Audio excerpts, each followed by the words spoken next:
vu l'augmentation des interventions, 1800 interventions comptabilisées l'année dernière, et l'augmentation des infractions dans le cadre des violences intrafamiliales.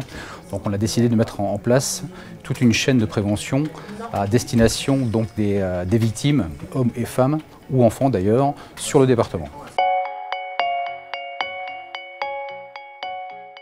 Souvent les victimes hésitent grandement à venir jusqu'à nous parce qu'elles ont peur du jugement, hein, de l'avis, de l'étiquette, du jugement que le gendarme qui sera devant elles pourra avoir. Or, il faut partir du principe que nous, gendarmes, on est formés ou sensibilisés et que de toute façon, un des postulats, c'est ne pas juger, appréhender, comprendre la situation et être dans la bienveillance et dans l'écoute.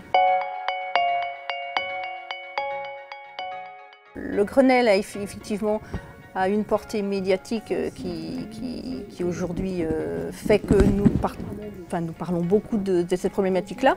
Mais en fait, dans le Morbihan, et je pense que globalement en France, des mouvements féministes tels que MeToo, Nous Toutes, ont fait que dès début 2019, on a vraiment le sentiment que les informations, les sollicitations, des signalements nous remontaient du terrain plus facilement. J'ai remarqué en seulement 2-3 ans qu'on a de plus en plus d'enfants et d'adolescents qui témoignent et victimes, puisqu'il faut savoir qu'aujourd'hui qu'un enfant qui est élevé, qui vit, qui est censé s'épanouir dans sa famille, mais qui vit dans un contexte de violence intrafamiliale, cet enfant donc nous sollicite plus facilement. À mon avis, ils se sentent encore plus en difficulté par rapport au jugement, surtout qu'ils vont dans une brigade. Globalement, ils ont une chance sur certaines de tomber sur un militaire, un gendarme masculin. Mais il faut savoir que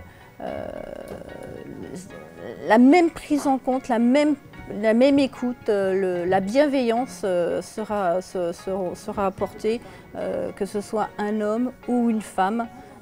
Qui veut porter plainte, qui veut faire des démarches ou simplement demander conseil.